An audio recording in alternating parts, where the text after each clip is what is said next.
haka ma muna da hadisi Anas bin Malik, Allah madaukakin sarki ya ƙara mishi yarda, yace ya zama wani lokaci tare da Annabi sallallahu alaihi wasallam suna zaune wa rajulun yusalli, shi ko wani mutum yana tsaye yana ta sallah, can sun mada'a sai mutumin nan yayi addu'a a cikin sallah, faqala Allahumma inni as'aluka bi anna laka alhamdu la ilaha illa antal mannan badi'us samawati wal ard ya zal jalali wal ikram ya hayyu ya qayyum. Annabi na jin wannan mutumin sai Annabi sallallahu alaihi wasallam ya ce wallahi ya kiri Allah da sunan shi wanda yake mai girma, laqad da Allah bi ismihi al-azim, wallahi ya kiri Allah da sunan shi wanda yake mai girma, allazi idza du'iya bihi ajaba, sunan da in an kira Allah da shi Allah zai karba, wa idza su'ila bihi a'ata, kuma in an roki Allah da wannan suna Allah zai karba.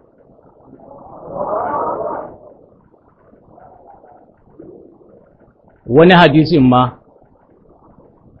daga Asma'u binti Yazid take ba da labari,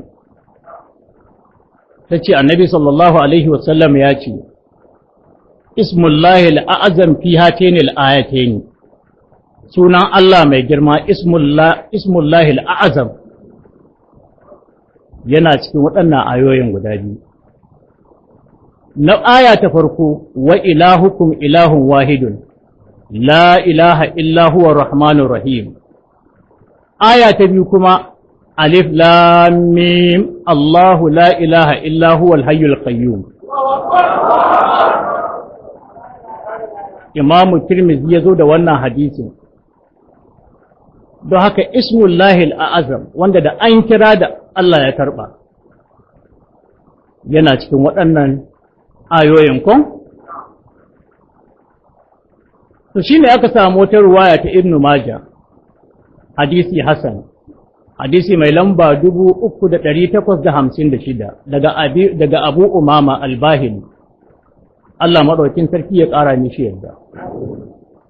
Ya ce daga Annabi sallallahu Alaihi wasallam, Annabi ya ce, Ismullahi al'azam, sunan Allah mai girma, fi salati suware min al-Qur'ani, ana samu ne a cikin surori uku a cikin al-Qur'ani, bi ma'ana ɗaya daga cikin uku ɗin nan, ɗaya daga cikin waɗannan surorin uku akwai inda ismullahi al'azam yake, wanda da an roƙa da an karɓa.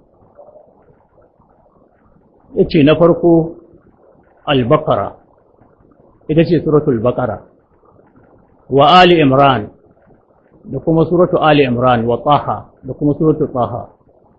Qala al-Qasim, marwayacin hadisi al-Qasim yake, falta mastufa sai na neme ta na buɗe surorin na yi bincike, fa izahiya ayatu al-hayyu al-qayyum, sai gashi na gane ta a ce ayan nan ce inda ake cewa al-hayyu al-qayyum.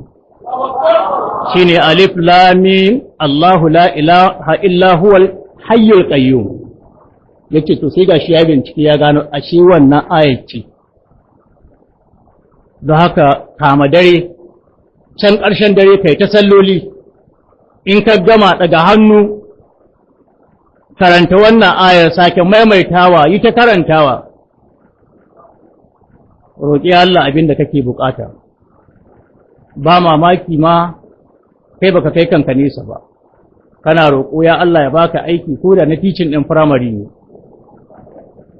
Kawai sai ga ofa ta hito an ce maka ai maka manaja na NNPC ko wani wuri mai kama da haka.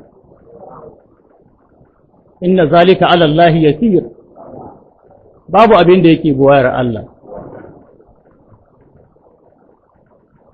Daga Sa'ad bin Abi Waqqas, Allah